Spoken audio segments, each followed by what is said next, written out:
ये किसका बच्चा है लूसी? ये किसका बच्चा है? ये हमारा बच्चा है। कितनी प्यारी है ना ये। मन करता है बस इसे ही देखती रहूं। लूसी, तुम पागल हो गई हो क्या?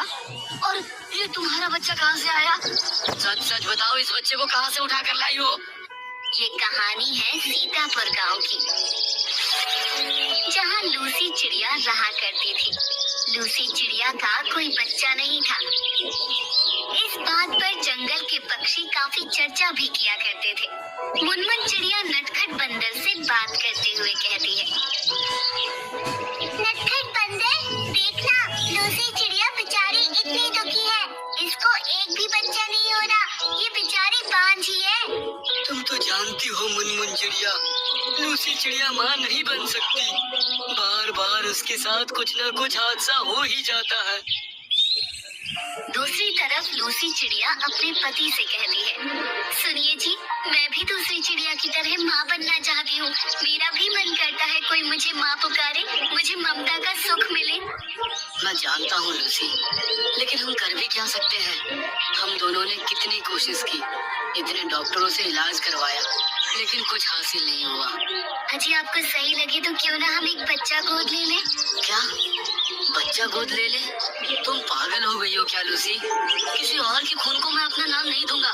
मुझे मेरा ही अंश चाहिए, वरना मैं ऐसा ही सही हूँ। आप तो सही होगे ही। आप तो सुबह चले जाते हैं, शाम में ही आते हैं, अपने ही मटर गश्ती में लगे रहते हैं। मैं पूरा दिन घर में अकेली तड़पती रहती हूँ।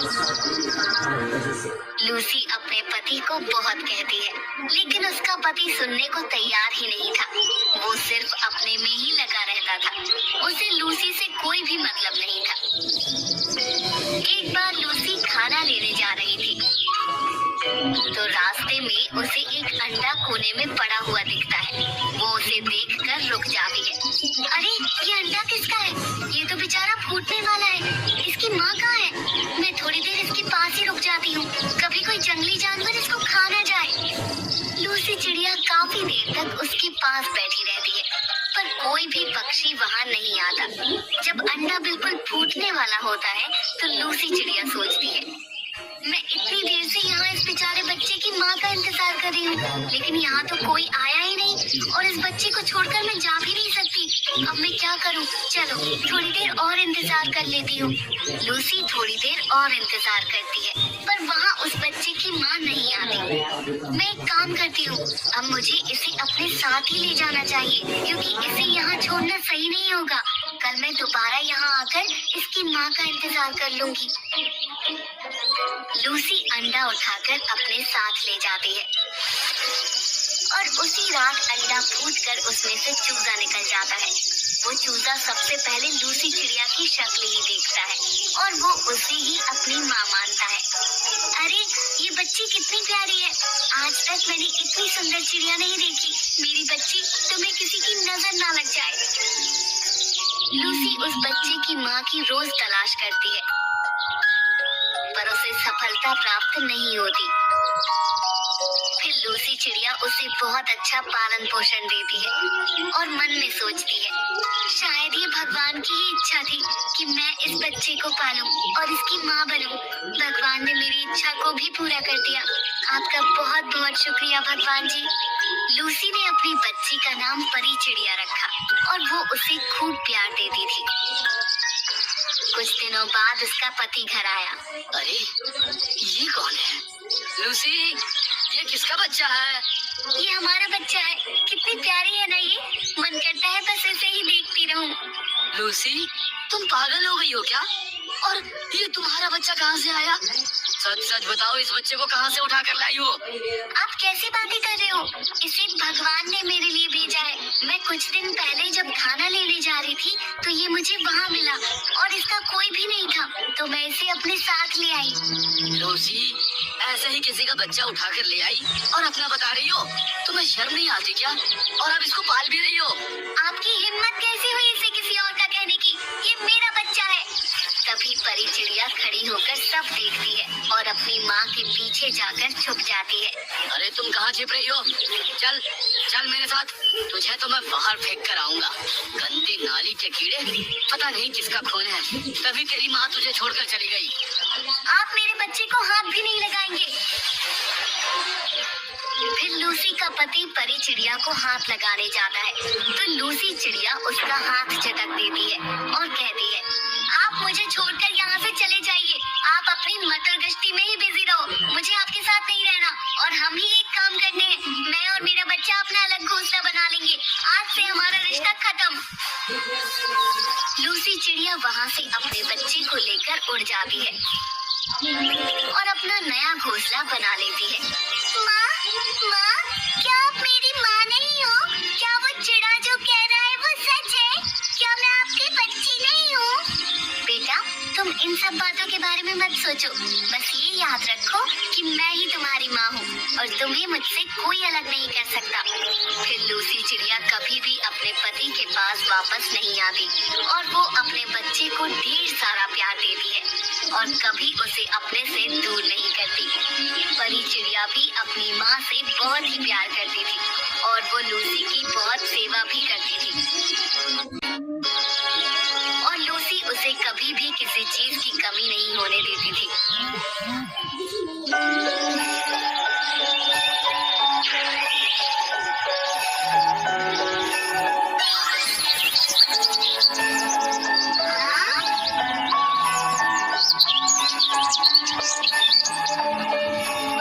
अरे वाह, कितने चमत्कार फ्रूट हैं।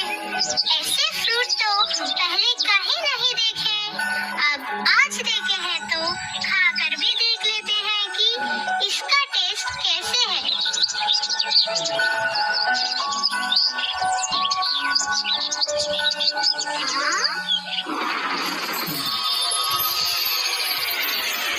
अरे, ये क्या हो रहा है?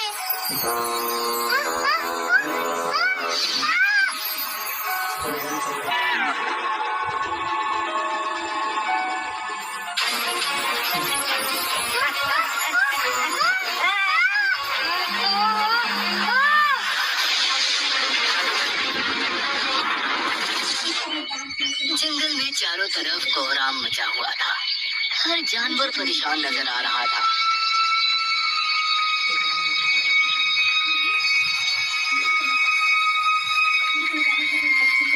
पता नहीं हमारे जंगल को किसकी नजर लग गई है, रोजाना कोई ना कोई जानवर गायब हो जाता है।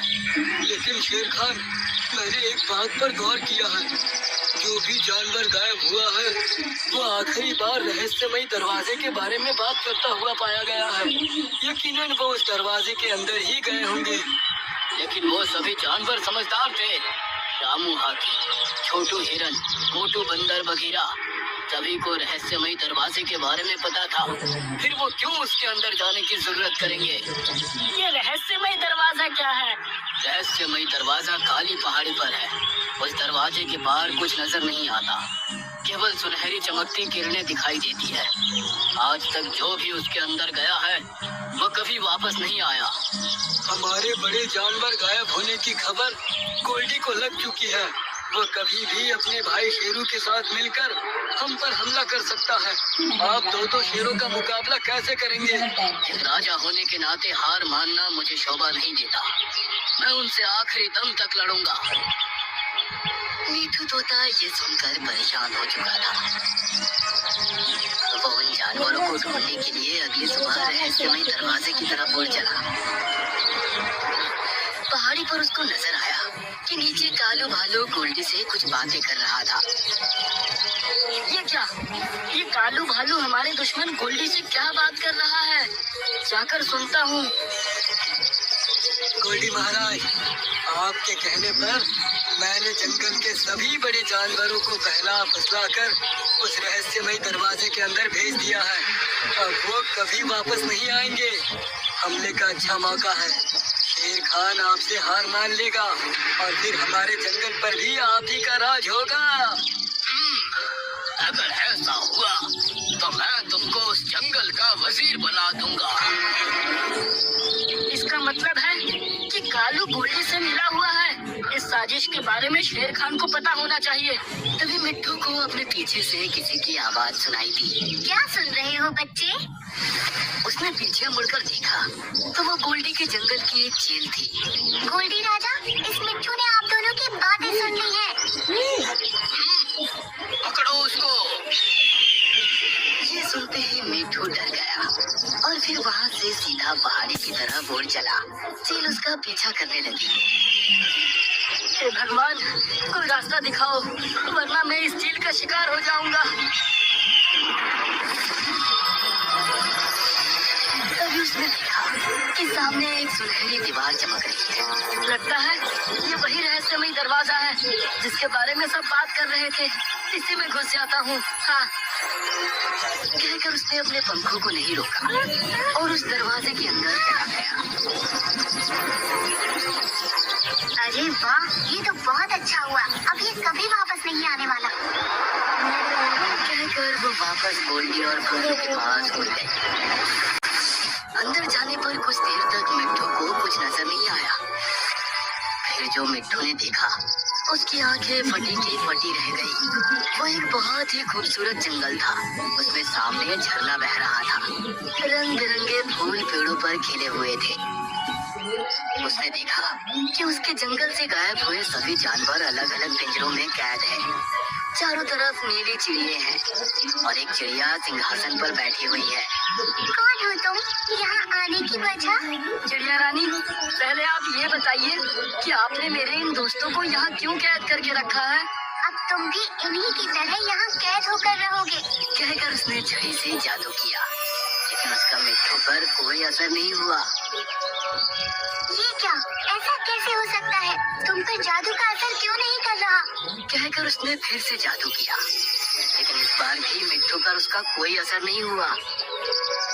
मेरा जादू सिर्फ उन्हीं जानवरों पर नहीं चलता जो यहाँ किसी लालच में नहीं आते। क्या तुम सच में यहाँ किसी लालच में नहीं आए? नहीं रानी चिड़िया, मेरे पीछे एक चील लगी थी। मैं उससे बचते बचते जल्दबाजी में इस दरवाजे के अंदर घुस आया। इसका मतलब तुम नेक दिल हो। तुम जैसा पक्षी ही मेरी तरफ से दिए गए इनाम का हकदार है। कहकर चिड़िया रानी ने जादू किया और तोते के हाथ में भी एक वैसे ही छड़ी आ गई जैसी चिड़िया रानी के पास थी। शुक्रिया चिड़िया रानी, लेकिन मुझे इस टाइम इस छड़ी से ज्यादा अपने इन दोस्तों की जरूरत है। हमारे जंगल पर हमला होने वाला है। मुझे मेरे जंगल को तबाह होने से बचाना है। ठीक है मिट्टू, ये लोग लालच के चक्कर में यहाँ आए थे। मैं इनको कभी नहीं छोड़ती, लेकिन तुम्हारे कहने पर इनको रिहा कर रही हूँ। कहकर चिड़िया रानी ने उन सभी जानवरों को भी पिंजरे से आजाद कर दिया।